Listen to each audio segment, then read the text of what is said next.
Hey guys, tonight we're stepping into a fire-lit Viking longhouse, where the air is thick with roasted meat, smoke, and the kind of laughter that always sounds a little too close to a brawl. You're squeezed shoulder to shoulder with burly warriors, wild-eyed skalds, and women whose stares could slice a shield in two. And in your hand, not a mug, not a cup, but a glistening, curved horn, polished, proud, and practically daring you to spill its contents all over your tunic. This is not a casual nightcap. This is a rite. And you're about to find out why drinking from a horn wasn't just a Viking quirk. It was a statement. A slippery, ceremonial, slightly absurd one. But before we get too cozy, quick reality check. If you don't know how to hold one of these things without dumping meat into your lap, you probably won't survive this feast, or at least not without someone calling you a thrall. So before you get comfortable, take a moment to like the video and subscribe, but only if you genuinely enjoy what I do here. And tell me where you're listening from and what time it is where you are. I always love seeing how far this sleepy little time machine reaches. Now dim the lights, maybe turn on a fan for that soft background hum, and let's ease into tonight's journey together. The door to the longhouse creaks shut behind you, sealing in a heat that smells like sweat and pine tar. Someone shoves a horn into your hand before you even find a seat. No one says, "Welcome." They just nod, grunt, and get back to their conversations, half of which sound like they might end in a duel. The horn you're holding isn't just functional, it's enormous. The kind of object that screams, "I hunted this beast myself and turned its skull into soup." You try to set it down, but there's no base. Right, it doesn't stand. That's rule one of Viking horn etiquette. You drink it all or you hold it. There's no parking this baby between sips. Which also means, unless you want a soggy lap, you'd better pace yourself or chug like a berserker. Around you, horns vary. Some are dainty, silver-trimmed, and engraved with so intricate it looks like the horn itself is tangled in vines. Others are rough-hewn, cracked in places, clearly older than the people drinking from them. And yes, size matters. That guy 3 seats down. His horn is basically a curled saber-toothed whale tusk. Overcompensating, maybe, but no one's calling him out on it. The mead, sticky sweet with just enough punch to make your ears warm. You sip, trying not to look too impressed, but secretly it's glorious. Like fermented sunshine with a hint of honey rot. You get why this was the drink. Water wasn't always safe. Ale was for everyday meals, but mead from a horn, that was occasion-worthy. The horn's shape forces your wrist into awkward angles like it's testing your dedication. You can't slouch. You can't be lazy. It's performative and it makes you look noble or like a confused goat depending on your skill. You try to look around for a cup just in case there's a backup plan. Nope. No cups in sight. This is Rome. No dainty glass goblets, no pottery, just horns and maybe a few wooden bowls for soup.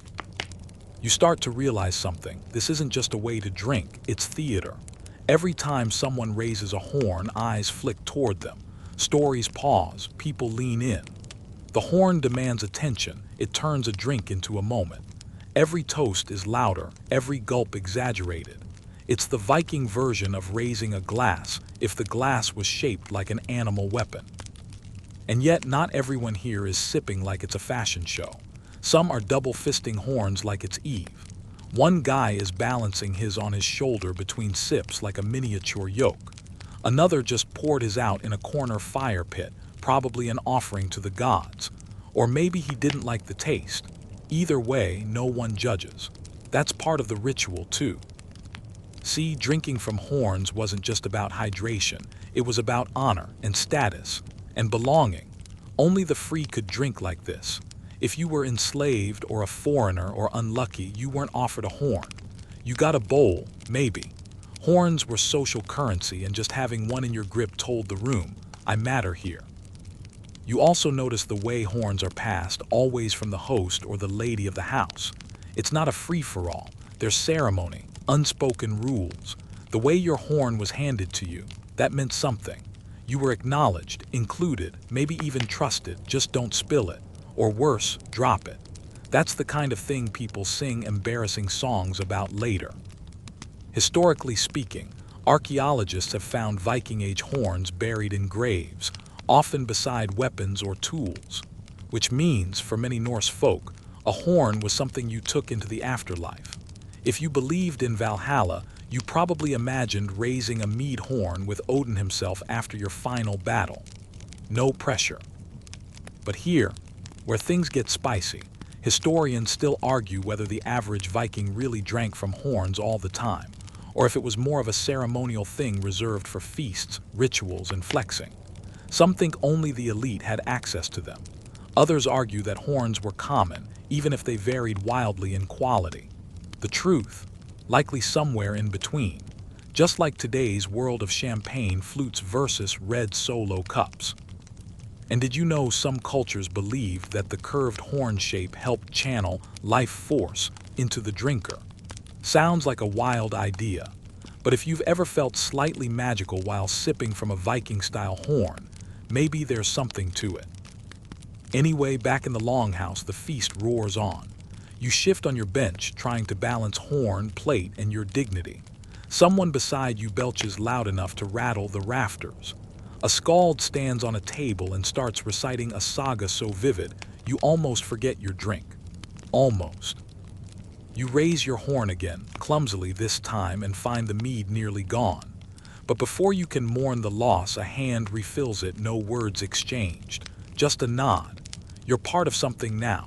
And your horn, it's no longer just a drinking vessel. It's a badge, a symbol, a story waiting to be told. You take a closer look at the horn now that the room's heat and chatter have dulled a bit. It's heavier than you expected, the outside polished smooth to a buttery sheen, while the inside glistens faintly, probably from repeated use and a bit of mead residue. You run your thumb along the rim, not perfectly even. That's the thing about drinking horns. No two are ever exactly alike. And that's not just poetic, it's literal. Because these things, they come from actual animals. You glance over at another horn resting precariously across a lap. Slightly longer than yours, cream-colored with darker streaks spiraling through it like smoke caught in amber. It's oddly beautiful for a tool meant to deliver fermented honey into the mouth of a guy who hasn't bathed in a week. So, what are these horns actually made of?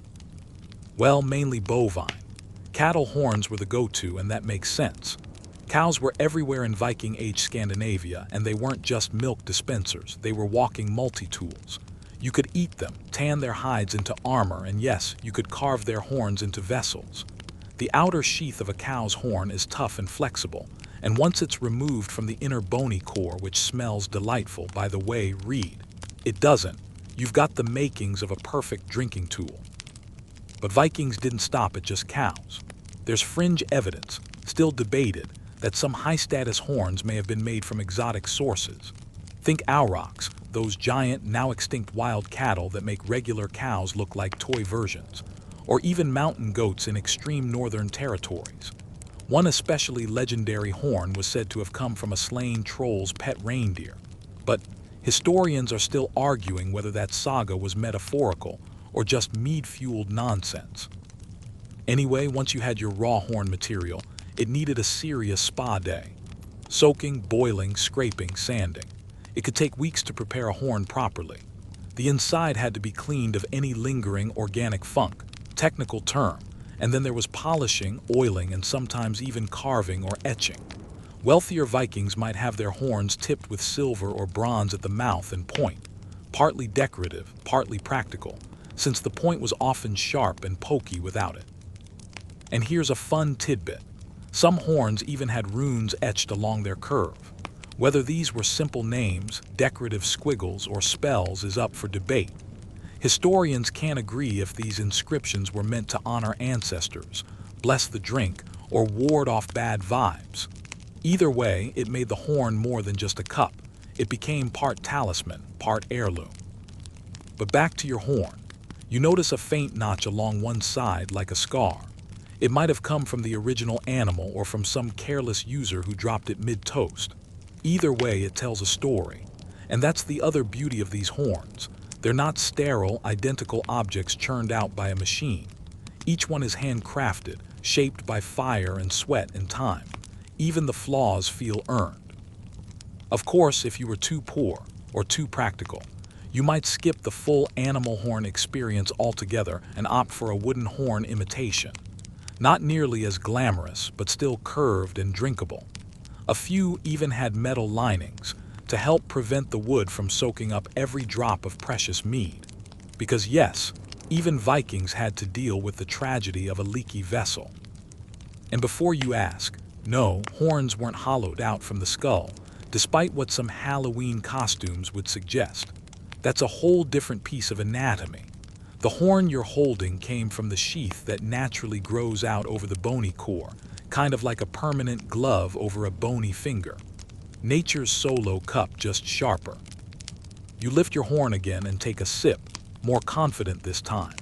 There's a weird satisfaction in knowing exactly where this thing came from. That the spiral you see on the outside once grew from a living beast's head. You can almost picture it, massive, stomping through a field, swatting flies with its tail while this very horn pointed skyward. In fact, horns didn't only serve as drinking vessels. In some regions, they were also musical instruments, powder holders, or even ceremonial gifts. That's right, give a Viking a horn and you weren't just saying cheers. You were saying, I respect your drinking and your social standing. Oh, and remember the metalwork. That wasn't just about being fancy. Adding a rim or tip helped protect the horn from chipping or from poking holes in someone's face. Because curved things full of alcohol plus warriors in close proximity frequent collisions. Now, one odd detail. Some horns had animal or bird motifs on the tips. Eagles, wolves, snakes. These weren't just decorative. They could represent clan totems, gods, or protective spirits. Drinking from a horn capped with a wolf's head might have been the Viking equivalent of shouting, "My ancestors bite harder than yours." But here's the kicker. Despite all the careful crafting, no horn was indestructible. They cracked, warped, or wore down. And once a horn had served its time, it might be buried, burned, or repurposed. Some were passed down as heirlooms, tokens of family legacy. Others were tossed into rivers as offerings. One find in Denmark showed several horns deliberately broken and placed in a marsh, possibly as part of a ritual to appease spirits or seal a bargain.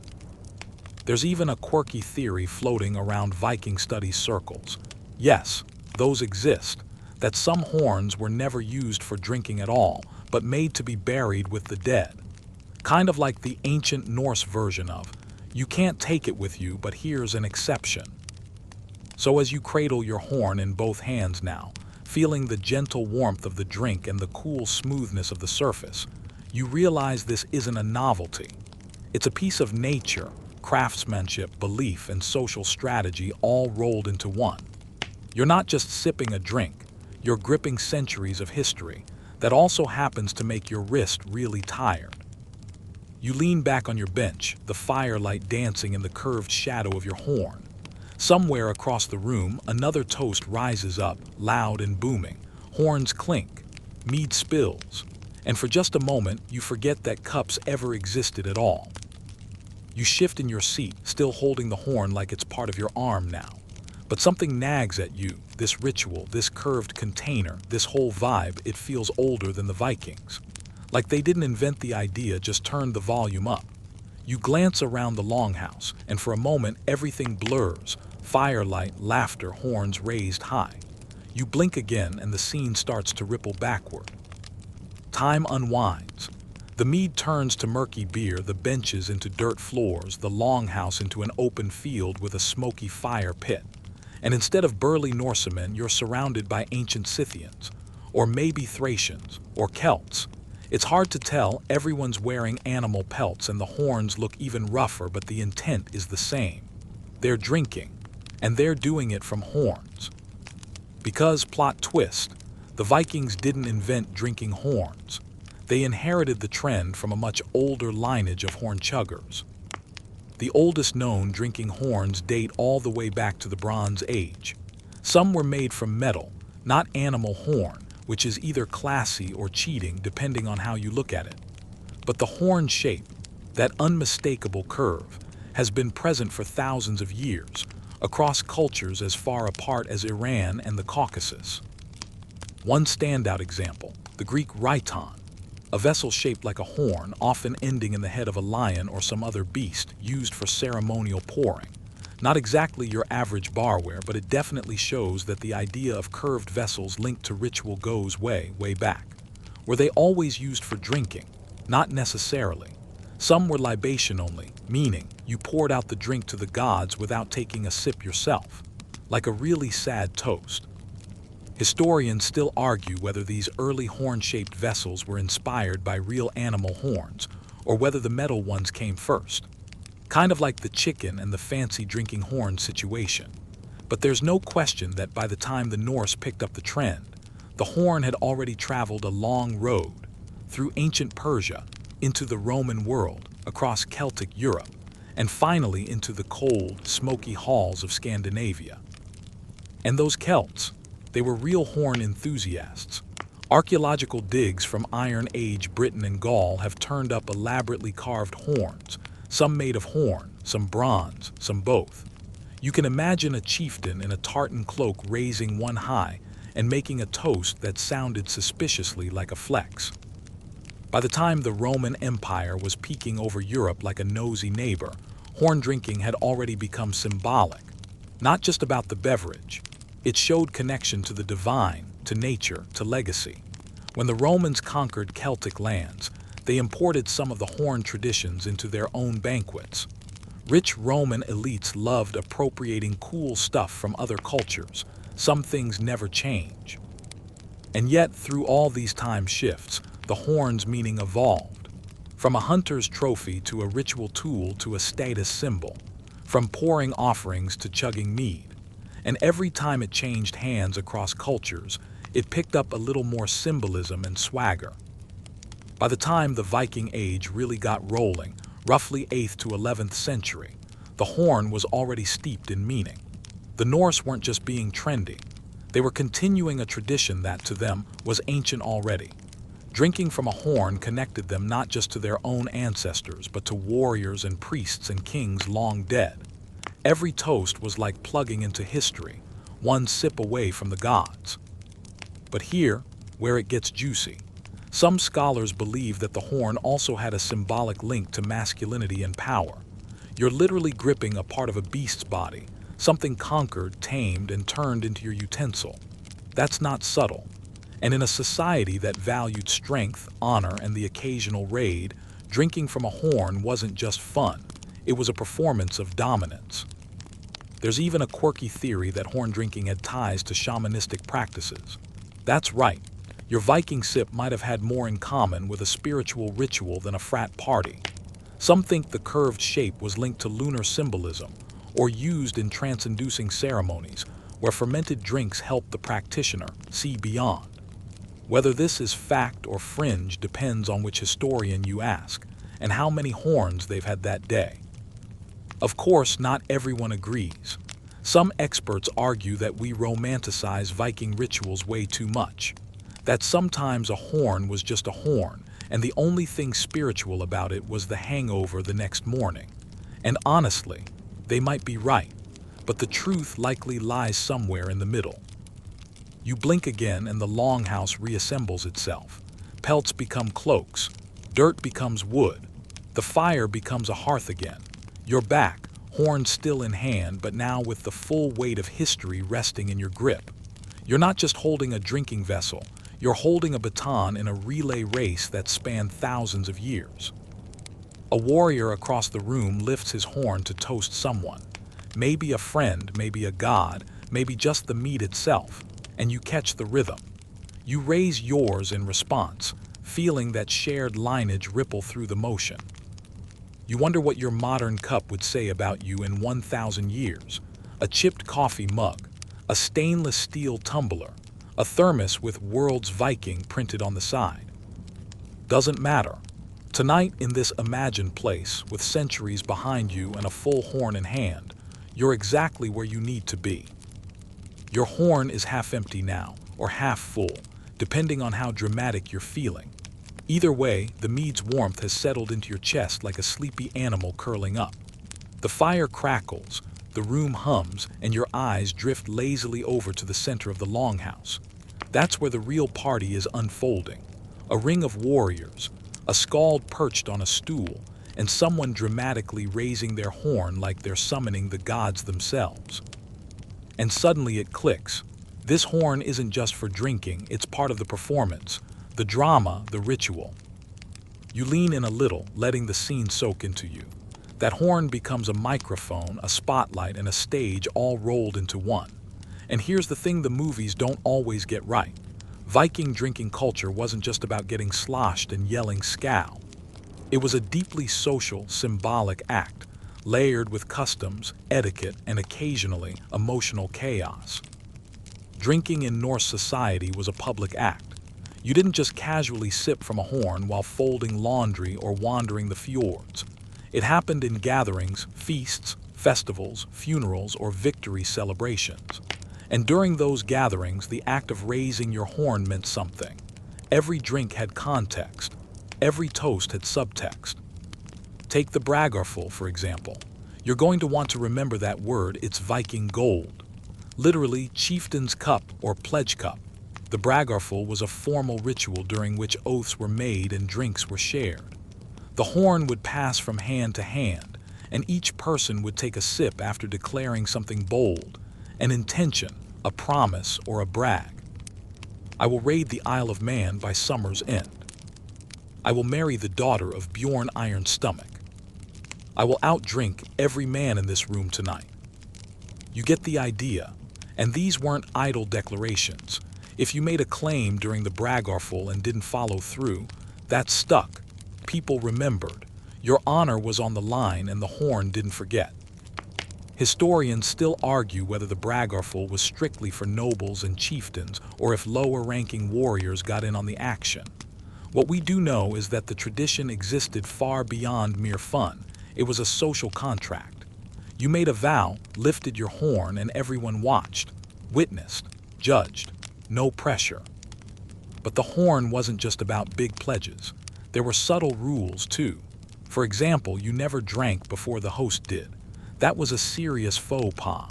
It would be like walking into someone's wedding and cutting the cake before the couple shows up. If the host raised their horn, then you could raise yours. It was a show of respect, hierarchy embedded in hospitality. And don't even think about declining a drink if someone offered their horn to you. That wasn't just rude, it was almost offensive. Refusing a shared horn could mean you were insulting the person's mead, their honor, or their very presence. It might be a silent duel challenge. Or worse, people might think you were too fragile to hold your drink. Social death. That being said, the horns were passed carefully. No grabbing, no spilling, and definitely no double dipping. You waited your turn, received the horn with both hands, made eye contact, and drank confidently, but not greedily. Unless you were in a full-on competition, then all bets were off. Oh yes, Vikings held drinking contests, horn versus horn, sometimes with stakes, gold rings, prized weapons, or rare imported spices, sometimes with nothing but pride on the line. The goal was either to finish the horn fastest or to endure the longest through repeated rounds. These were not sanctioned health events. You'd see warriors swaying like kelp in a storm, cheeks flushed, making jokes that got louder and worse by the minute. And the skalds, they played a vital role in these gatherings.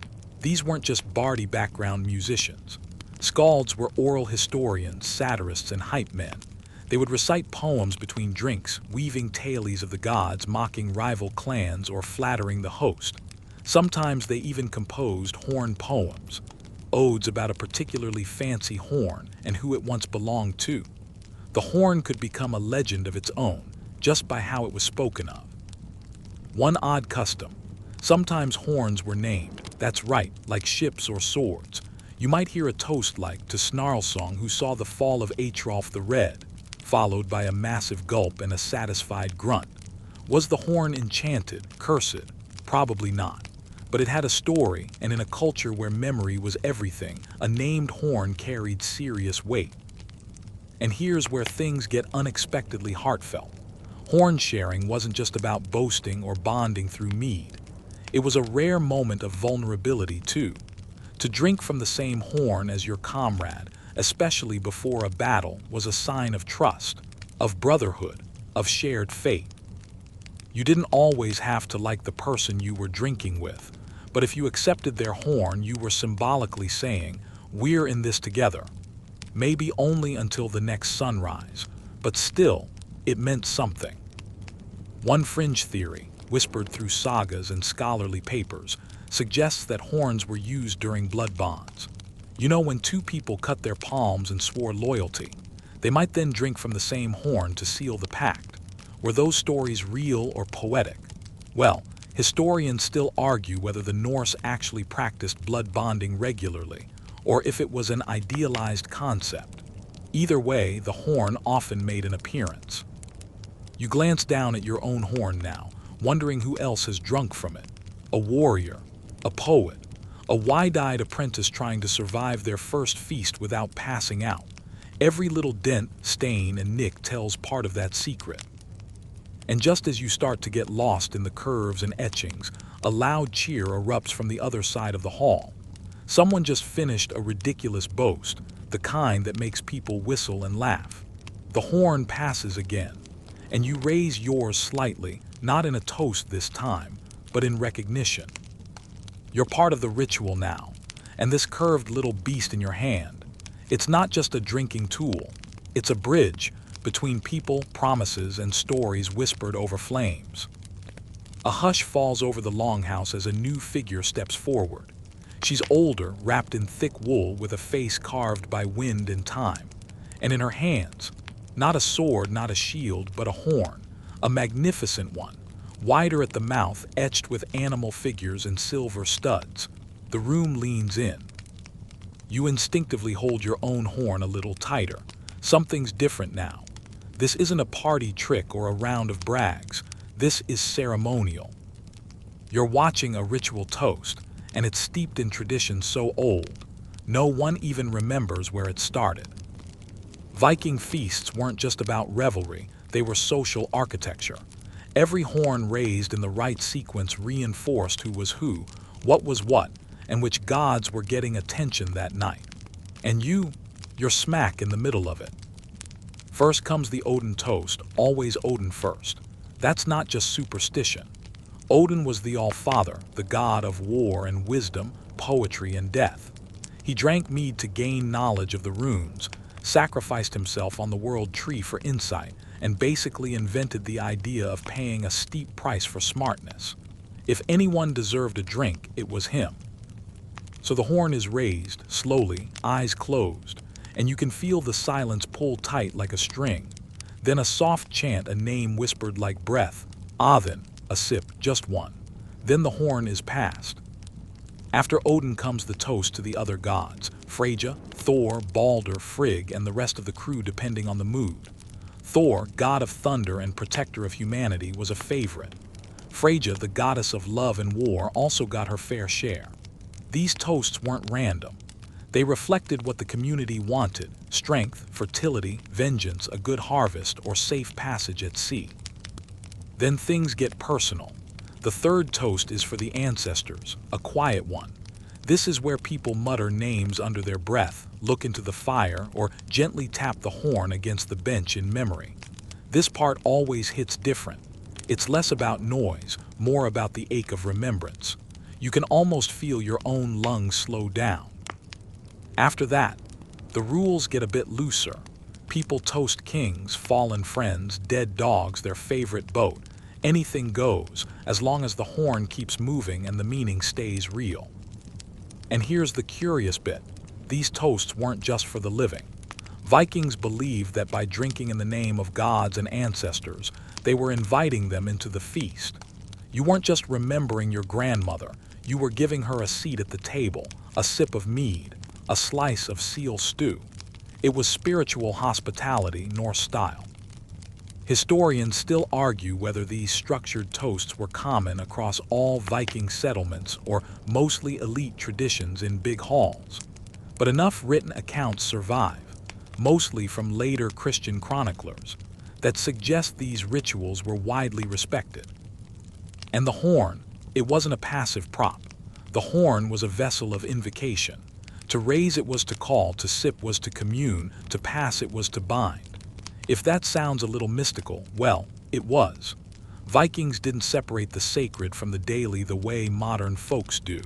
The horn could be both your Friday night party gear and your holy grail. And speaking of sacredness, let's talk about one deliciously weird tradition: blots. These were sacrificial feasts where animals, usually pigs, goats, or horses, were offered to the gods, their blood used in rituals, and their meat shared among the community. Horns would overflow with warm mead during these events, passed between priest chieftains known as Gathar and warriors alike. You'd toast to the gods right after someone sprinkled you with fresh blood from a sacred boar. Definitely not vegan-friendly. Some fringe scholars suggest that in rare cases, hallucinogenic substances were added to ceremonial horns during special rituals. That theory is controversial. There's no hard evidence, just poetic hints in sagas and some wild interpretations of archaeological finds. Still, the idea of someone toasting Odin while tripping on fly agaric mushrooms adds a whole new layer to divine communion. You're still watching the old woman now as she finishes her toast. Her voice is low and she speaks in the rhythm of memory. When she drinks, it's with reverence, not thirst. The hall is utterly still. Then someone claps, once, twice, others follow. And just like that, the moment breaks like foam on a wave. Music stirs back to life. The mead flows. Laughter resumes, slightly more hushed this time, like everyone's remembering that even in a feast there's space for soul. You breathe deeper, grounding yourself in the strange simplicity of the ritual. All that meaning carried in a single curved object. No fancy stemware, no embossed logo, just horn, hand, and heart. And here's a thing most people forget: not all Viking rituals were loud. Some were done quietly, alone, in forests, on mountaintops, near burial mounds. Horns weren't only used at feasts, they were part of private offerings too. A lone person might kneel beside a stream, pour out mead from their horn, and whisper a plea to the spirits of land or sea. The gods heard, even without an audience.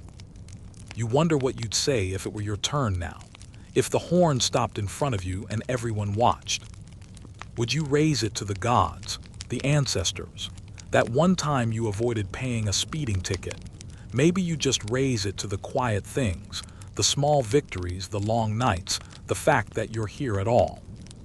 You blink again, the horn in your hand suddenly a little heavier, not from the mead, but from meaning. Tonight you haven't just been sipping a drink, you've been toasting across centuries. You wake up to the low groan of a man trying to sit upright without disturbing the weight of regret pressing on his forehead. All around you, the longhouse stirs slowly, like a ship nudging out of fog. Horns lie scattered across benches and furs, some upright like sleepy guards, others toppled like they too had one too many. You sit up and there it is, your horn right beside you, dry now but still gleaming faintly in the morning light. You pick it up, turn it over in your hands. How is it that something this simple became such a key piece of Viking life? Well, it wasn't just because it looked cool. Drinking from a horn was also an act of status, a statement. And no, we're not talking about the "I got this on Etsy" kind of status. This was power-dripping, eye-catching, don't forget who I am type of status. Especially when the horn in question wasn't just bone, it was bling. The Vikings had a knack for turning ordinary items into prestige markers, and horns were no exception. They decorated them with silver tips, carved animal heads, wrapped them in gold filigree. Some had runic inscriptions, poems, blessings, or even mild threats. A beautifully adorned horn could signal wealth, influence, and elite connections faster than you could say "scow." And you didn't just drink from these horns. You wore them in a way. Wealthier Vikings had custom holders or belts designed to carry their prized drinking horns, often decorated as lavishly as the horns themselves. One glimpse of that shimmering curve at your waist and everyone knew. You weren't just some farmhand who got lucky in a raid. You were someone. Take the Galah's horns, for example, two massive, elaborately gilded horns discovered in Denmark. Now, These were more ceremonial than functional and likely pre-Viking, but they show just how far the horn as status symbol idea could go. The originals were sadly melted down in the 1800s, but replicas still stun museum goers. Images of warriors, animals, even mystical scenes decorate their long bodies. Of course, not every Viking had access to the unicorn tier horn. Most folks drank from more modest ones, carefully cleaned cattle horns, sometimes with a carved wooden tip or a bronze rim if you were lucky. But even those had an edge. Why? Because not everyone drank from horns at all. That's the twist. Historians still argue whether horn drinking was actually exclusive to the elite. The sagas and visual records often show chieftains and nobles with ornate horns, while lower-class folks might have used wooden or clay cups. In that context, the horn becomes more than just a vessel. It becomes a divider. You either had one, or you watched someone else drink from theirs. And yet, even among elites, there were levels. Some drinking horns were gigantic, almost comically so, impossible to set down and clearly meant to make the drinker look impressive. "Look at me," they seemed to say. "I can afford to spill half this mead and still not care." Others were compact, jewel-like, subtle elegance. More Björn from HR, less Eric the Screamer. And speaking of size, let's clear something up. The stereotype that Vikings chugged from horns the size of traffic cones. Dramatic, yes. Accurate, not always.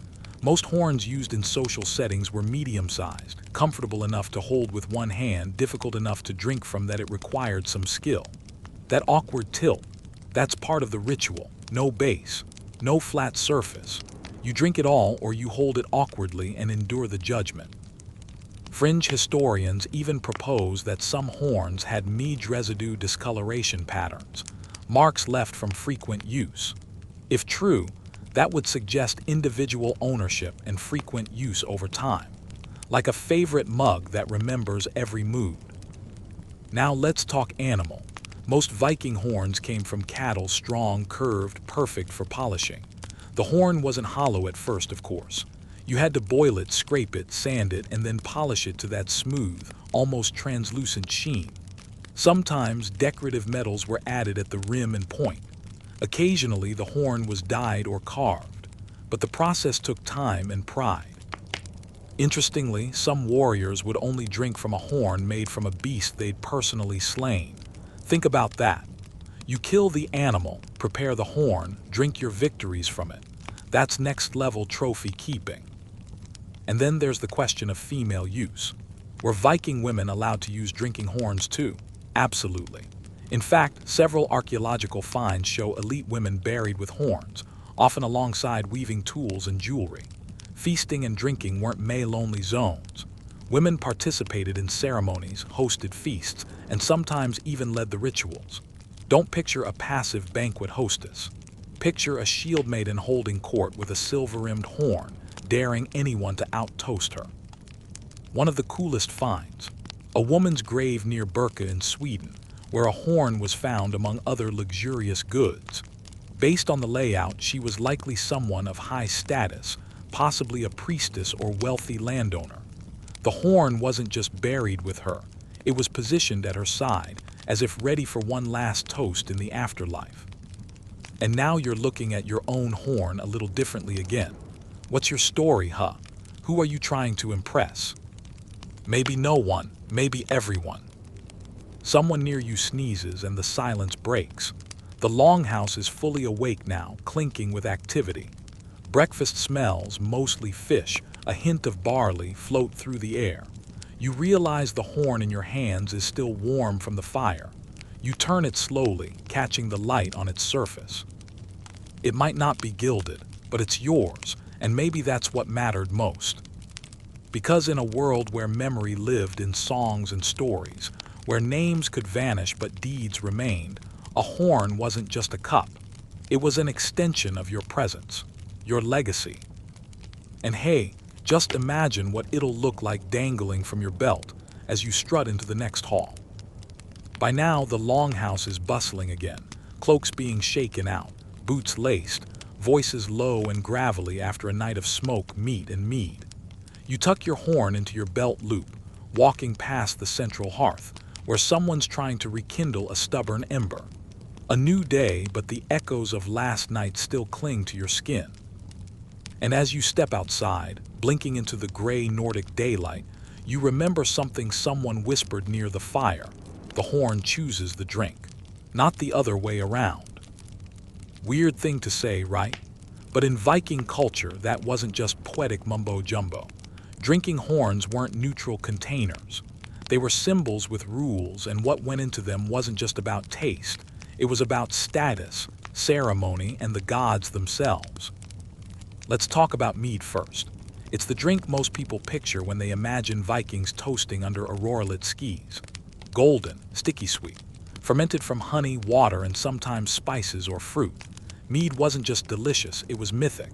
According to Norse legend, the mead of poetry was created from the blood of a wise man, mixed with honey by dwarves and stolen by Odin himself in the form of an eagle. One sip and you'd gain the power of poetry and wisdom. Drink the wrong amount. You might become a blubbering fool, no pressure. So when you drank mead from a horn, you weren't just enjoying a beverage. You were flirting with divine intelligence or potential embarrassment. Historians still argue whether this myth influenced the way mead was served, but it's no coincidence that ceremonial horns and mead drinking show up together so often in Norse imagery. Now here's the fringe twist. Some archaeologists believe the type of alcohol in your horn matched your role in society. Think of it as a liquid caste system. Mead for the elite and sacred rites. Ale, made from fermented grain, for everyday warriors and farmers.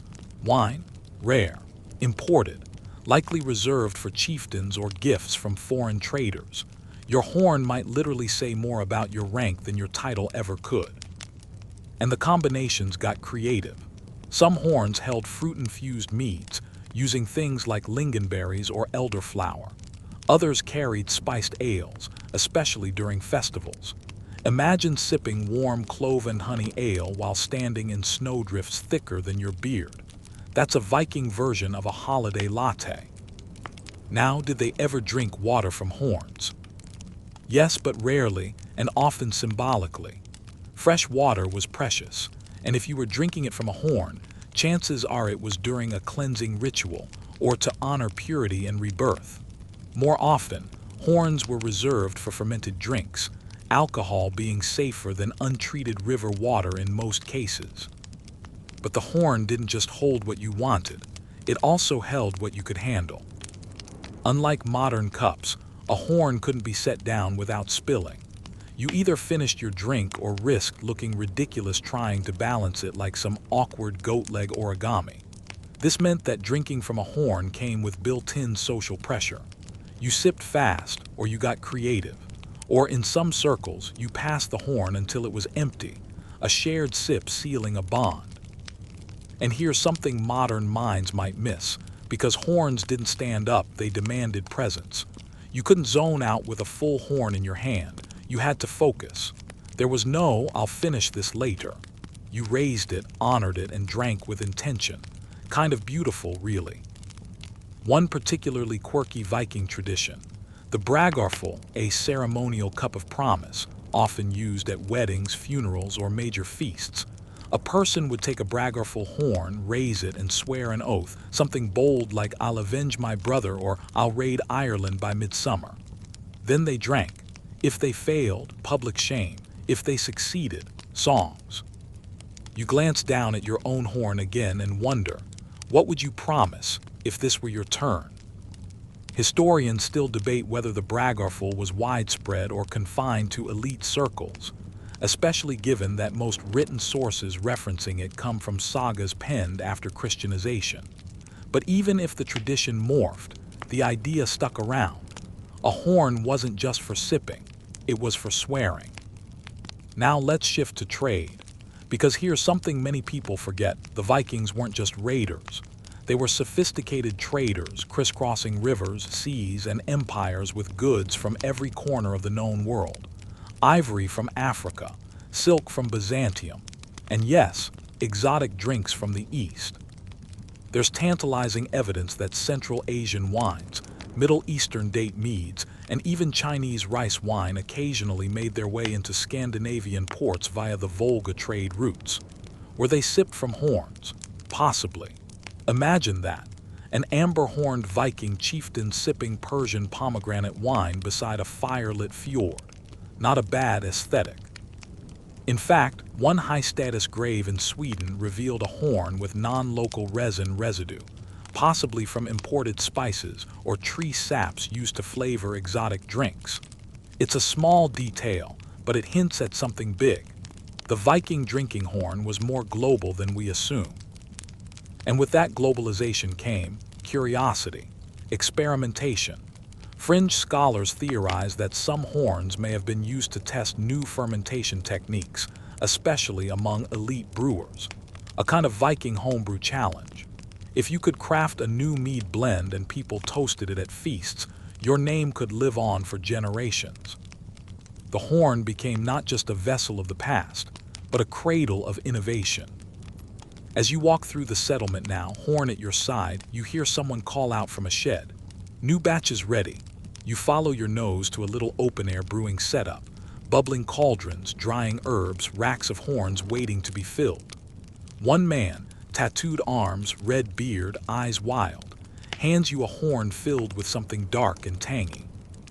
Cloudberry mead, he says, just fermented last week. You take a cautious sip. It's sharp, wild, tinged with sweetness and the bite of frost, like drinking a storm cloud laced with honey, and somehow the shape of the horn makes it taste richer. He grins at your reaction. Told you, the horn makes the brew. And maybe that's true. Maybe some drinks only come alive when they meet horn and firelight and silence. Or maybe it's just the air, the sky, the cold, the moment.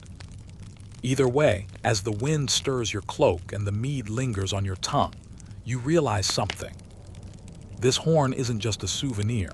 It's a passport, a story you carry with every sip. The sun is higher now, soft but steady, glinting off rooftops slick with dew.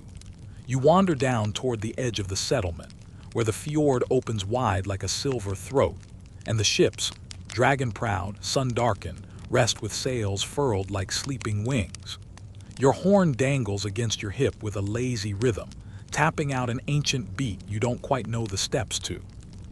And it's in this quiet moment, listening to the water lap against the dock, that you wonder, how did we even get here? Not just geographically, but culturally. When did a hollowed-out piece of horn become so charged with ritual, identity, power? To trace that path, you'd have to go back before the Viking Age even began. See, the drinking horn tradition predates the Vikings by centuries. Archaeologists have uncovered ornate horns from ancient Scythian burials in Central Asia, used around 2,500 years ago. These weren't just functional items. They were buried with warriors, decorated with gold, sometimes shaped like animals, stags, lions, rams. The Scythians, fierce horse-riding nomads, believed in feasting with the dead and drinking with the divine. Sound familiar? Some fringe theorists argue that Viking horn culture might have been influenced by contact with steppe tribes, especially as trade and warfare expanded eastward. Horns, after all, are durable, portable, and memorable. They ride across cultures like songs. In ancient Greece, too, the rhyton appeared, drinking vessels shaped like animal heads or horns, often used in libation rituals. You'd pour wine not just for yourself, but as an offering to the gods, letting the liquid spill in slow ribbons onto the earth. Sometimes, the rhytons were so ornately carved they were unusable, sacred objects more than partyware. So by the time Norse cultures began developing their own horn traditions, the idea had deep, cross-continental roots.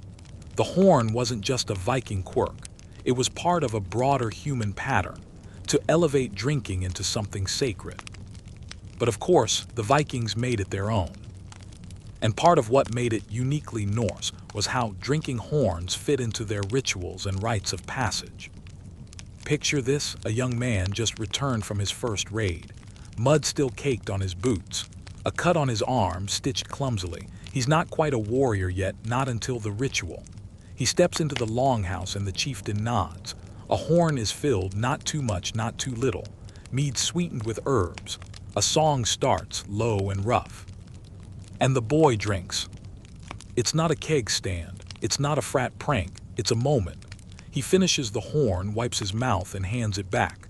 The firelight catches something new in his eyes. The others nod. A warrior now. Some scholars believe that drinking horns were central to Viking coming-of-age rituals, especially for men transitioning from farm life to raiding. It was an initiation, often tied to a feast, a toast, a promise. You weren't just drinking, you were becoming. And the symbolism didn't stop there. Funeral rites often involved horns, too. In high-status graves, horns were laid beside the deceased, sometimes in multiples, suggesting ongoing feasting in the afterlife. In the famous Oseberg ship burial, 2 intricately crafted horns were found among the grave goods, buried with 2 women of obvious importance. Their inclusion wasn't decorative, it was meaningful. These women would drink in the afterlife. They'd host feasts beyond the veil. Historians still argue whether those horns were meant for actual use or purely symbolic, but either way, they weren't there by accident. And the gods, they drank too. Odin was said to drink only wine. Thor famously once tried to drain a drinking horn that was secretly connected to the sea itself, and almost succeeded. Talk about a party trick. The horn in that myth wasn't just a vessel, it was a test, a trap, and a metaphor for divine endurance. In fact, many of the mythological tales involving drinking horns frame them as tools of transformation. Power was passed not just through swords and blood, but through shared drink. The mead of poetry, the horn of memory, the bragarfull of vow. And speaking of memory, did you know that horns were often used during storytelling? In dim longhouses warmed by fire and sweat, skalds, the Norse poets, would recite heroic sagas while horns made their slow orbit from hand to hand. Every toast linked to a tale, every sip a line in an invisible song. And in that sense, drinking became a way to record history, not in ink but in tradition. No archives, no scrolls, just horns raised in the right order. Now here's something especially curious. Not all drinking horns were for liquids, at least not always. Some horn-like objects discovered in archaeological sites have hollow chambers and small perforations, leading some researchers to wonder whether they were used musically, like early wind instruments, or in rituals where the horn wasn't for drinking at all but for summoning, calling, or invoking. Whether this is true or just the over-enthusiastic guesswork of fringe academia is up for debate, but it does open the door to a bigger idea, that the drinking horn wasn't a fixed symbol. It could be repurposed, reimagined, retold. Just like the stories that surrounded it. You glance down at your horn again, brushing a thumb along the edge. There's a nick in the rim now, a tiny imperfection. You wonder if someone centuries from now will find it, turn it in their hands, and guess at your life the way we guess at theirs. A gust of wind pushes at your cloak. Down by the ships, someone's loading casks onto a gnar, readying for trade. You think about the Scythians, the Greeks, the Norse, all tied together by a single curve of bone and purpose.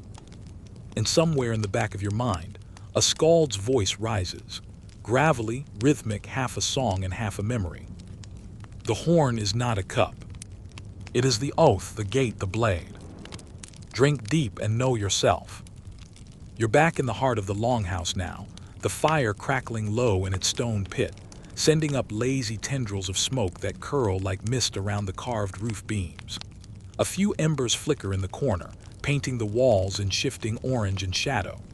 And in this slow, flickering calm, it's time to meet the unsung heroes of Viking horn culture. Not the warriors, not the poets, not even the gods. The crafters. You may never have heard their names, but these artisans transformed raw animal horn into vessels of pride and power. And not just any horns. They worked mostly with cattle horns, which had the right curvature, density, and polish potential. Occasionally, buffalo or aurochs horns were used too, especially for ceremonial pieces. Bigger, bolder, more intimidating.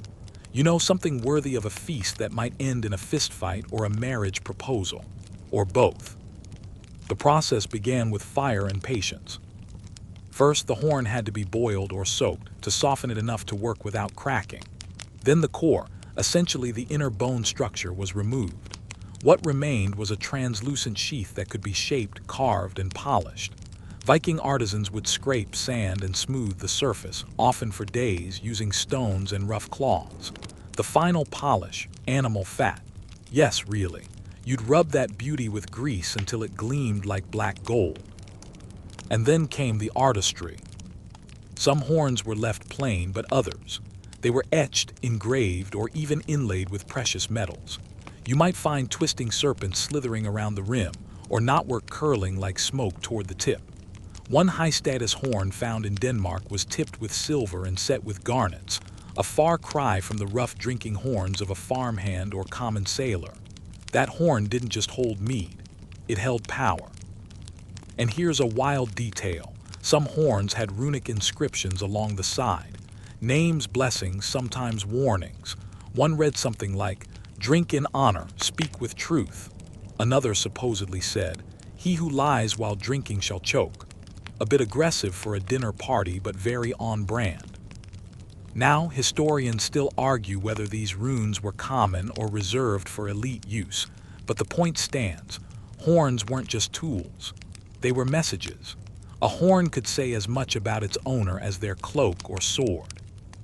Some fringe scholars even suggest certain horns were coded communication devices, carried into battle or ritual settings, where the carvings acted like sigils or charms. You'd recognize your chief's horn not just by sight, but by feel. A twist here, a gouge there, like a fingerprint of carved intention. And get this, horns weren't always shaped in a classic curve. Some were straightened with heat, which was rare but possible. It gave the horn a kind of javelin-like appearance, useful maybe for pouring as much as drinking. Not common, but undeniably dramatic. Imagine raising one of those in the middle of a wedding vow and watching your future in-laws slowly scoot their seats back. There's also evidence that horn making was often a family trade. Techniques were passed down, horn by horn, in small workshops or even just inside barns. In some regions, these artisans formed small guild-like networks, though whether they had actual ranks or formal rules is still debated. What we do know is that a well-made horn could travel far. There are examples of Nordic-style horns found in Anglo-Saxon burials in Britain, likely brought over during raids, trades, or alliances. Which brings us to a curious question. How did other cultures view Viking drinking horns? To some, especially in Christianized parts of Europe, they were seen as barbaric, wild, excessive. The monk chronicler Orderic Vitalis once described the Norse feasting style as grotesquely animalistic, complaining that they lift great horns to their mouths like beasts and roar their approval with foamy breath. I mean, he sounds like someone who was never invited to a good party. But other cultures admired the craftsmanship. Horns became diplomatic gifts, passed between chieftains and kings as peace tokens or promises of alliance. One record mentions a Frankish noble receiving a carved horn rimmed in amber, an object so unusual he had it blessed by a local priest, just in case it had heathen spirits clinging to it. And yes, there were knockoffs. As Viking influence spread, imitations of their horns popped up across Europe, some made of wood, others of ceramic. Some were so poorly crafted they leaked. One finds themselves wondering if any Viking traveler ever picked one up, gave it a shake, and muttered, "This wouldn't last 5 minutes at a midsummer feast." Of course, by the late Viking age, closer to 1100 CE, the horn itself was slowly evolving. Christianity was spreading. Trade routes were shifting. New materials like glassware and pottery became more accessible. Horns didn't vanish, but they started moving from common use into ceremony.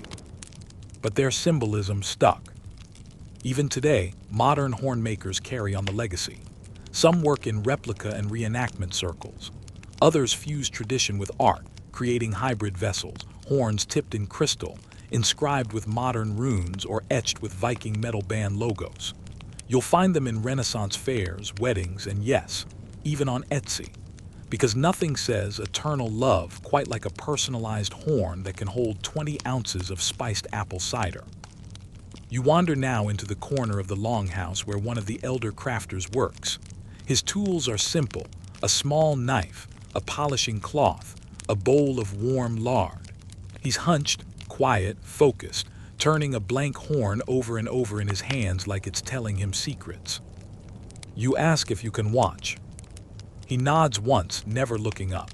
His knife glides along the surface, peeling a thin curl of horn like he's shaving a promise from bone. And you notice his own horn hanging beside him, etched with waves, its rim silver-lined, the mouthpiece worn smooth. He pauses for just a breath and says, "The horn remembers the hand that carved it." And somehow you believe him. The longhouse is humming now. Not loud, not rowdy, just the gentle sound of life pressing forward. A dog shifts by the hearth. Someone's laughing softly over dried fish. The wind at the door plays with the edge of a fur rug. You sit cross-legged near a small group clustered around a low table, your horn resting at your side, still warm from earlier use. And right now, you're wondering, what exactly did the Vikings drink from these horns? You think it was just mead, right? That golden, honey-sweet, gently buzz-inducing nectar we always picture spilling over the edges in romanticized Norse banquets. And yes, mead was incredibly popular. Fermented from honey, water, and sometimes herbs or fruits, it was both delicious and easy to brew, provided you had the time and bees. But Vikings didn't limit themselves to one drink, not by a long shot. They drank ale, too, a kind of proto-beer made from barley or rye. Viking ale was unfiltered, cloudy, and low in alcohol by modern standards. You might say it was more like malty soup than Bud Light. Sometimes it had to be chewed a little. Sometimes it wasn't clear if it had gone bad or just developed personality.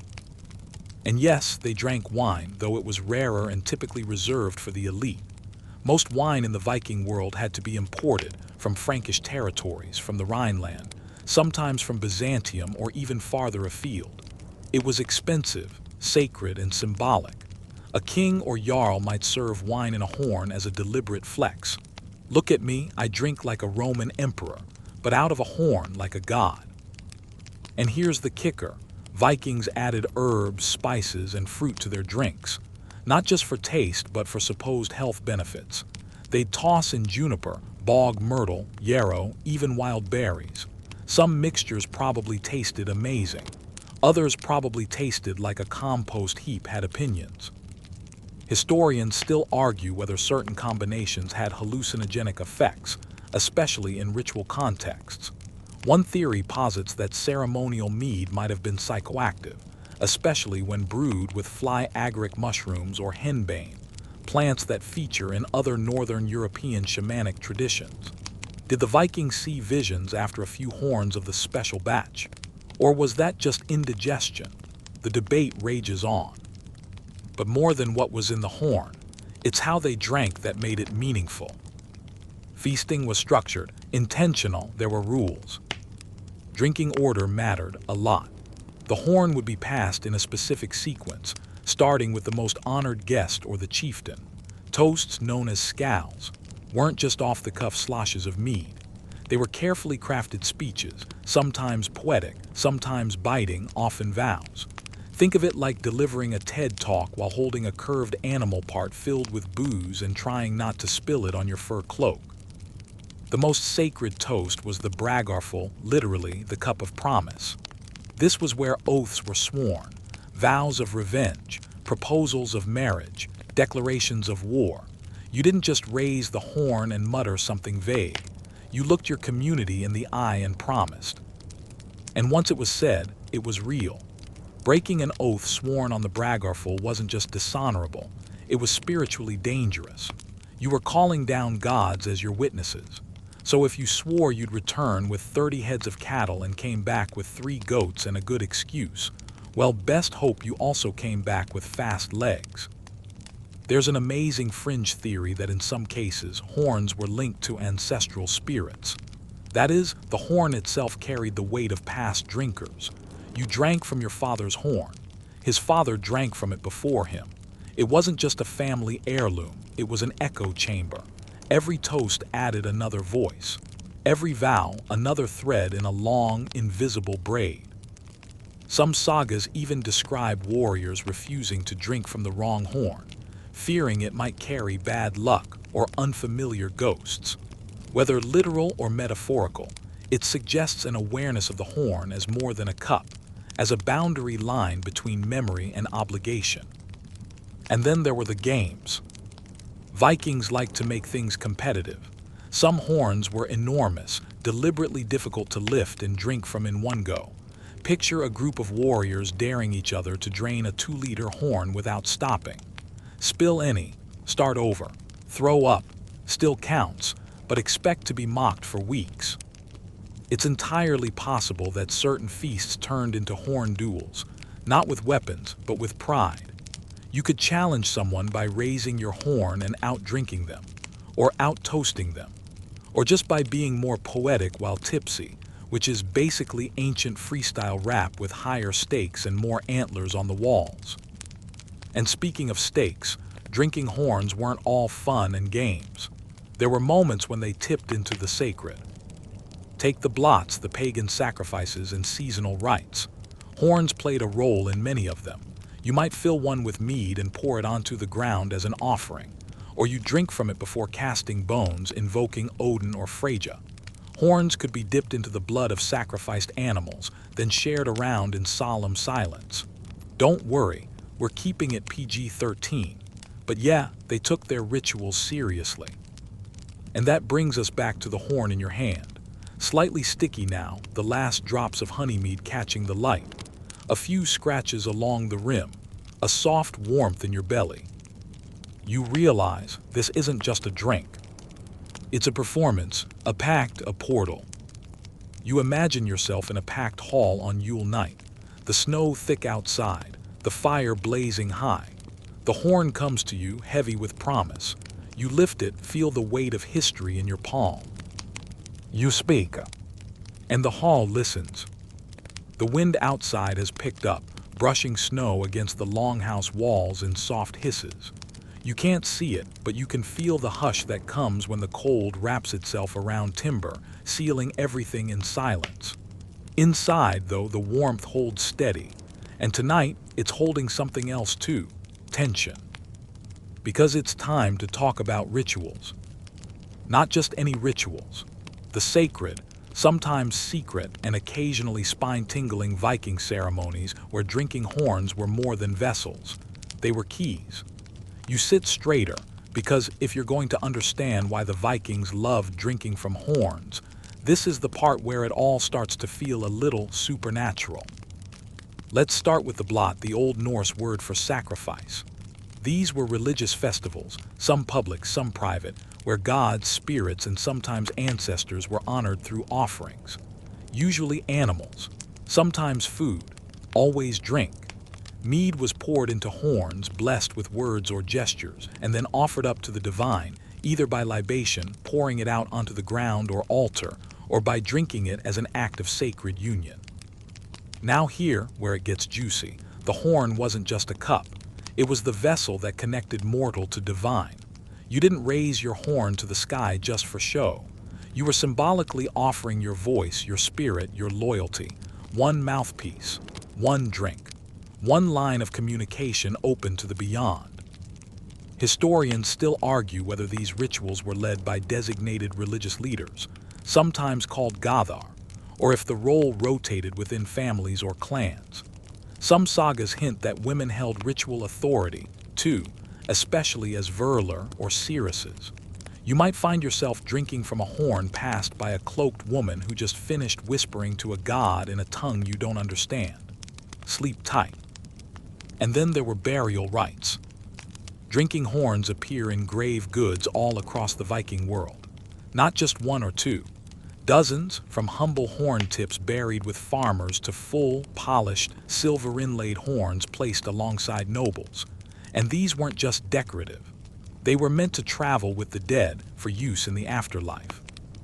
Picture it, your soul arrives at the gates of Valhalla, bruised but proud. The first thing they hand you, not a sword, not a shield, a drinking horn filled to the brim. That's your welcome gift, because feasting forever is thirsty work. Now, some fringe interpretations suggest horns were used in necromantic rituals, yes, talking to the dead.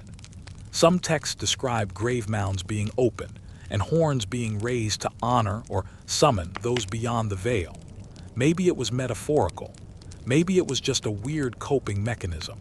Or maybe, just maybe, someone once stood in the snow, horn raised to a silent burial mound, and something answered. You okay? Take a breath. We're not done. Let's talk about initiation. In some warrior cults, or at least in the poetic tellings of them, young fighters were said to undergo ritual drinking challenges to prove loyalty or bravery. The horn in this case wasn't just symbolic, it was a test. Could you drink to the bottom without flinching? Could you keep your vow, even as the mead burned like fire or stung with herbs designed to open the soul? A bit theatrical, sure, but Vikings weren't shy about showmanship. And there's this recurring mythological motif, the wisdom horn. In Norse mythology, the mead of poetry is a magical drink that bestows knowledge and inspiration. Odin himself steals it, because of course he does, and sips from it to gain wisdom, prophecy, and the gift of verse. The story doesn't involve a clay mug or a wooden bowl.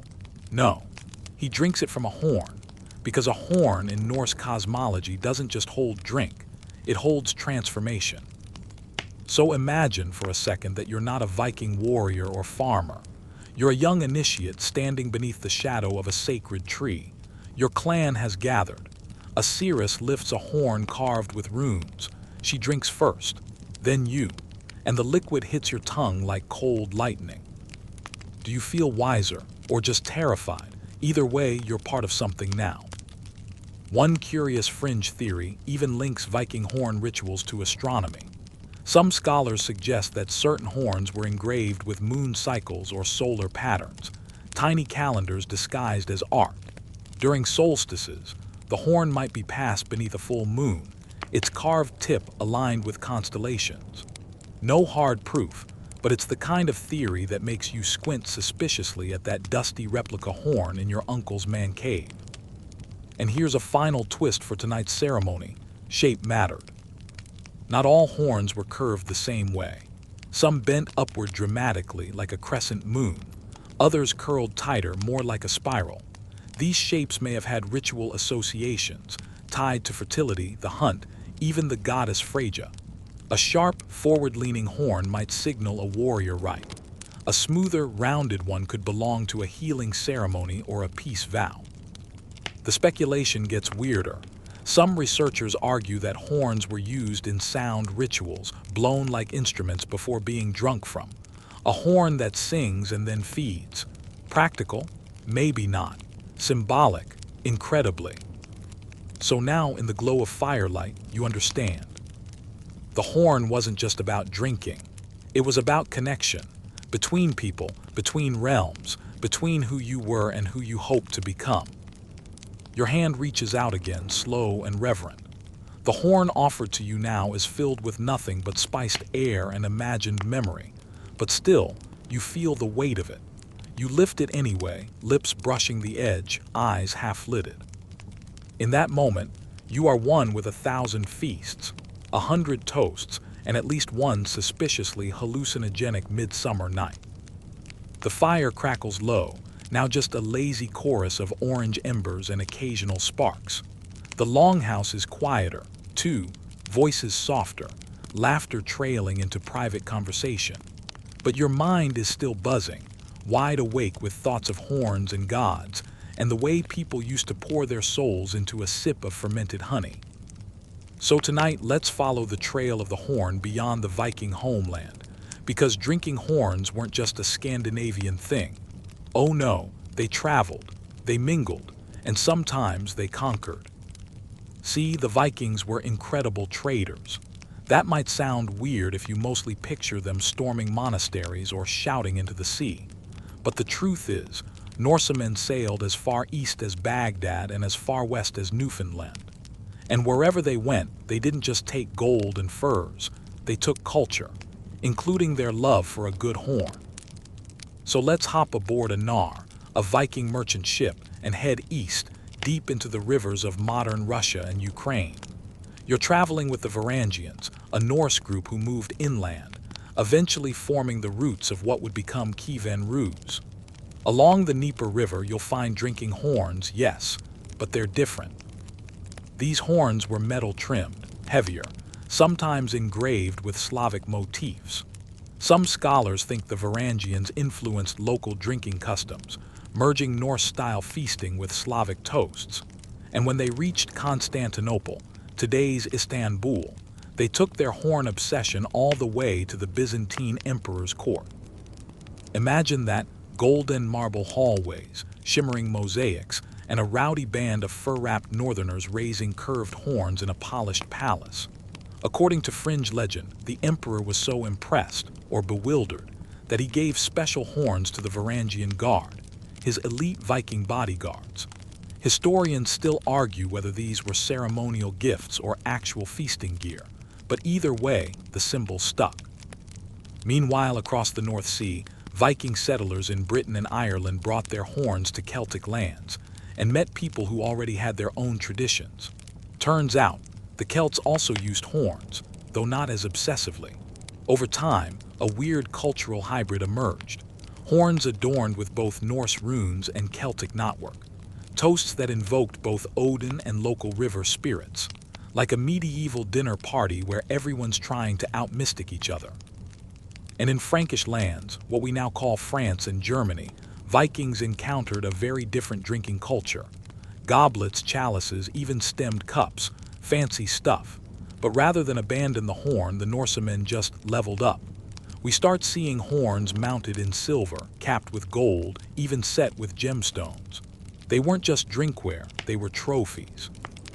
There's a curious account of a Viking jarl who stormed a monastery, stole a jeweled chalice, and get this, converted it into the end cap of his horn. Not out of necessity, out of spite. A big, gaudy, "my gods drink better than yours" kind of flex. Over in Iceland, home to many Vikings who fled overcrowding and feuding on the mainland, horns became deeply personal items. The sagas are filled with stories of men drinking from horns gifted by lovers, or family heirlooms passed down through generations.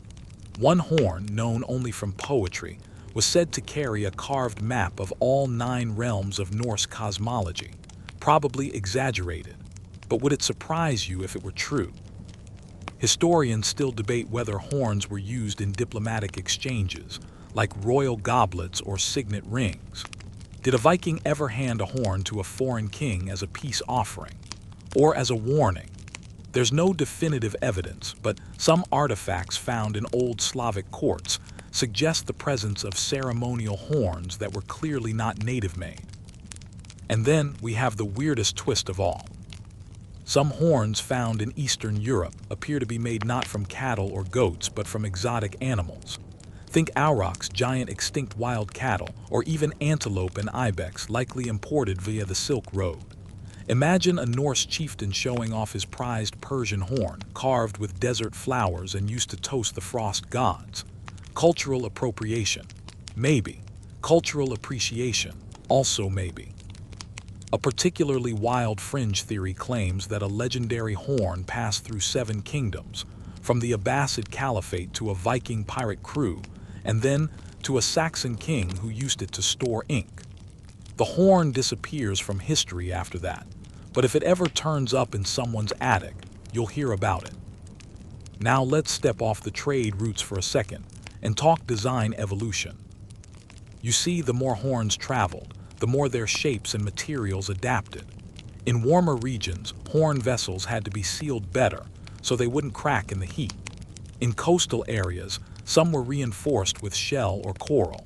You even see a few with dragon motifs, probably inspired by Viking ship figureheads, coiled around the horn's rim as if guarding the contents inside.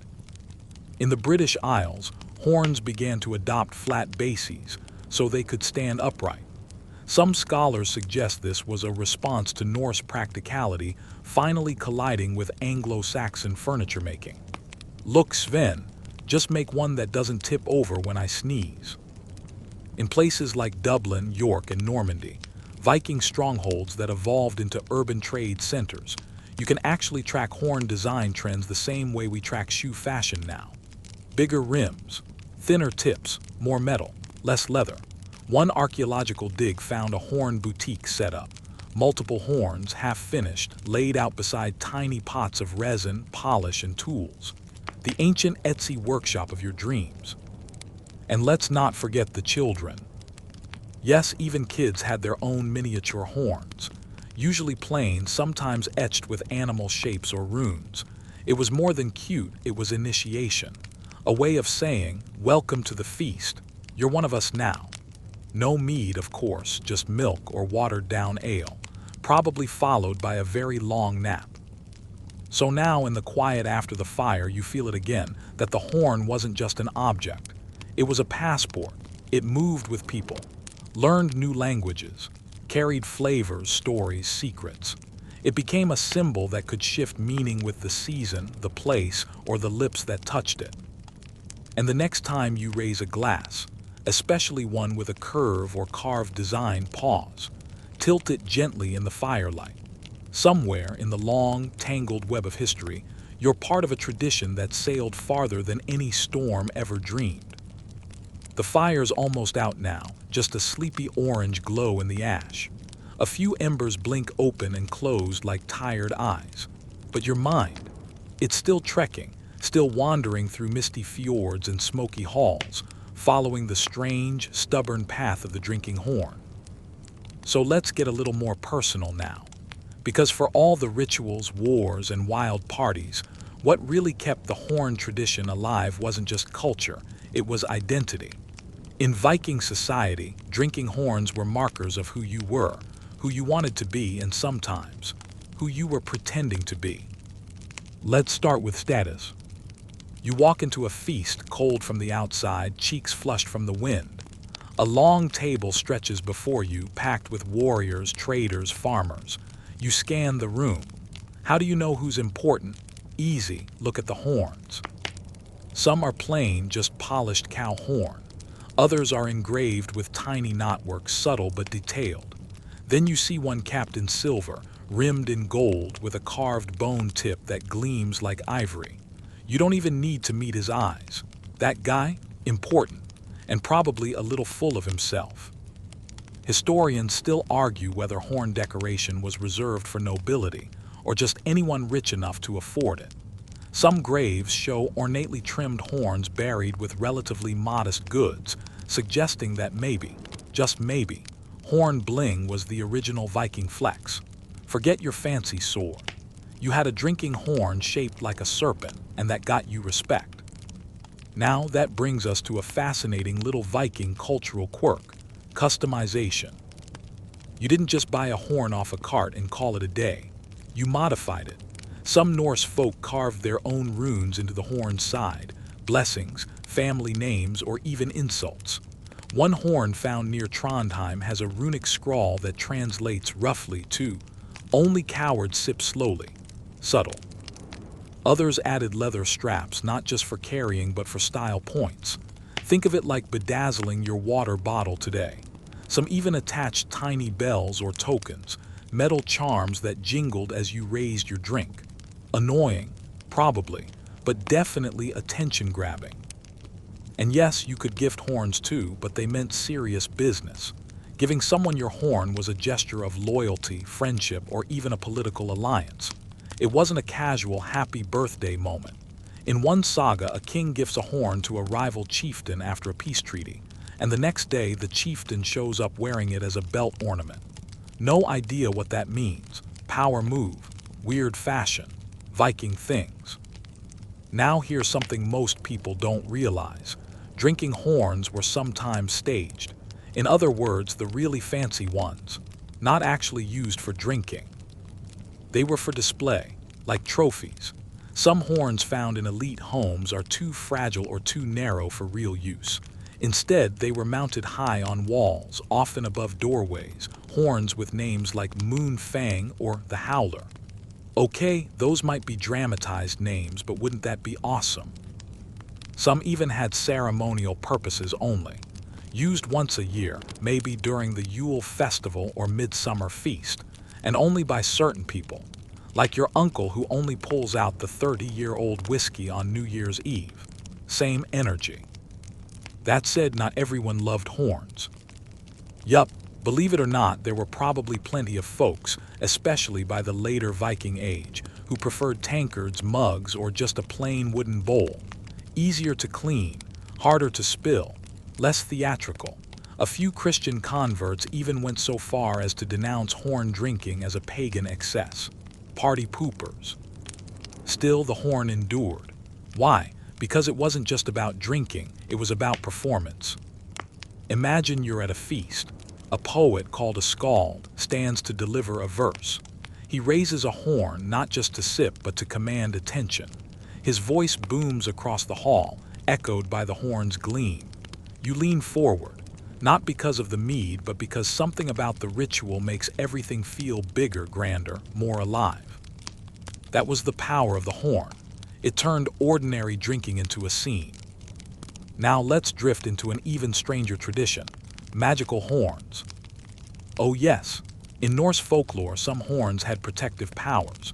You drink from one before battle and supposedly it would grant you strength or keep curses away. Some were said to whistle when poison was near.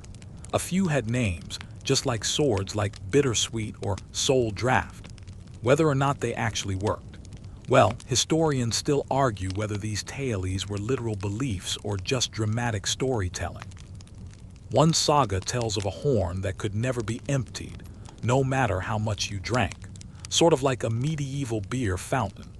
Another describes a cursed horn that made anyone who drank from it speak the truth for 3 days straight. Imagine bringing that to a family dinner. And for some warriors, horns were identity items, the way we think of biker jackets or championship rings. A man's horn might tell his whole story, where he fought, who he loved, what gods he swore by. You didn't just carry it, you lived with it, slept beside it, passed it to your heir. That brings us full circle to one of the horn's quietest powers: legacy. More than just an object, a horn was often the only thing that outlived you. Swords rusted, jewelry was stolen, but a horn, tucked into a grave or handed down through generations, could carry your name forward. Imagine a boy, decades after your death, lifting your horn to his lips. He doesn't remember your face, but he knows the story etched into that curved bone. He knows that when he drinks, he's drinking with you. And suddenly, that old horn isn't old. It's alive again. The wind outside hums against the longhouse walls now, low and steady, like a lullaby whispered by the earth itself. Inside, the fire has surrendered to ash, and every creak in the timber feels magnified. But you're still here, eyes closed, adrift in the afterglow of tales carved in horn. Now let's take a quiet step sideways, into myth. Because the Vikings didn't just drink from horns, they dreamed through them. In sagas, in legends, and in the twilight space between reality and imagination, drinking horns became more than symbols of status or tools of celebration. They became gateways, magical objects that tethered mortal men to gods, fate, and the unknowable. Let's begin at the top, literally with Valhalla. You've probably heard of it, Odin's great hall where fallen warriors feast forever. But here's the detail people often miss: those warriors. They drink from horns, not mugs, not pewter cups.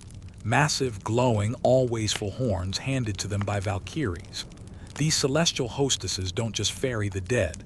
They serve eternal mead from a goat named Hythrun, who, weirdly, lives on the roof and produces endless golden brew. Historians still argue whether this imagery was metaphor or meant to be taken literally. But you can feel the poetry of it, can't you?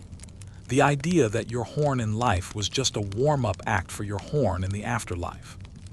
And there's more. In the poetic Edda, the god Mimir, keeper of wisdom, drinks from a sacred horn to gain knowledge. Odin sacrifices his eye for a sip from this magical well, where the horn is both vessel and test. Not just a drink, but a deal. One where you give something up to understand more. You start to see a pattern here. Horns as vessels of transformation. You don't just quench thirst. You cross thresholds from life to death, from ignorance to understanding, from man to myth. Take Thor, for example. There's that wild story where he's challenged by a giant to drink from a horn. He tries, but no matter how much he gulps, the level barely lowers. Turns out the horn is magically connected to the ocean, and Thor has just unknowingly caused the first tides. It's ridiculous, and it's brilliant. A god's strength tested through a drinking challenge. Classic Viking humor meets cosmic storytelling. Fringe scholars love to debate whether these stories were based on real ceremonial drinking practices, like sacred toasts or symbolic sips before battle. Did real-life Vikings see their own drinking as reenacting godly stories? Possibly. The sagas are full of these echoes, humans mirroring gods, intentionally or not. And then there's ritual magic. Some horns were carved with protective runes, meant to ward off spirits or misfortune. One preserved horn from southern Sweden bears runes that translate to victory in drink, strength in storm. A nice toast or a spell? Hard to say. There's also archaeological evidence, disputed of course, that horns were used in seer rituals. Picture a Volva, a Norse seeress, sitting by a fire, drinking from a horn filled not with mead but with herbs. Not recreational, ceremonial. A way to open the mind, see visions, channel the gods. Was it real? Was it theatrical? Historians still argue whether this was spiritual experience or social performance. And we can't skip funerals. Because when a Viking died, especially someone important, their horn often went with them, buried at their side, sometimes filled, sometimes broken first to release its spirit. The idea being, you don't need your armor in the next world, but your horn. You'll definitely want that. In a few rare cases, horns were buried in pieces, scattered through the grave like puzzle fragments. One theory, that these were meant to be reassembled in Valhalla. Another, that the pieces were shared among loved ones as keepsakes, a way to hold on to someone without words. Of course, not all horn myths were noble or grand. Some were dark. There's one story of a cursed horn that caused endless thirst. Whoever drank from it would be unable to stop, doomed to wander and gulp forever, like a mead-drunk ghost. Another tale describes a horn that could reveal lies. One sip, and any falsehood you told in the past 7 nights would rise to the surface, your breath turning bitter, your eyes watering, your secrets spilling like spilled ale. Kind of makes you glad for modern cups, right? And the myths didn't stop with the Vikings. Long after the Viking age faded, the image of the horn lingered in legend. In medieval romances, it pops up as the horn of truth or the horn of plenty. In Arthurian tales, knights are tested by drinking from magical horns that reveal their worth. The Old Norse symbol reshaped into a European fairy tale icon. Even in Christian texts, horns appear as symbols of divine favor or judgment. You get heavenly trumpets, yes, but also sacramental vessels shaped like horns, used in early anointing rituals. Somewhere along the line, the sacred and the savage had a quiet handshake. Which brings us to one more curious detail. A few horns discovered in later centuries were found empty, but sealed shut. No opening, no clue what they once held. Some say they were message carriers, a kind of secret container. Others think they held charms or relics, sealed away to preserve luck or knowledge or danger. We may never know, and maybe that's the point. Because horns, for all their curve and clarity, have always been vessels of mystery, carved with truth, yet always leaving something untold.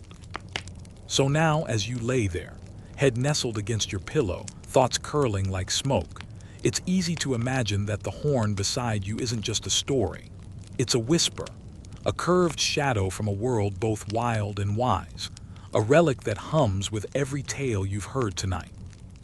And who knows, maybe when you dream you'll lift it too, and take a sip. The night is deep now. Your breath feels slower, heavier. Even the stars seem to hush. But there's still one story left, a quieter one without gods or battles. It's the story of the horn's long goodbye.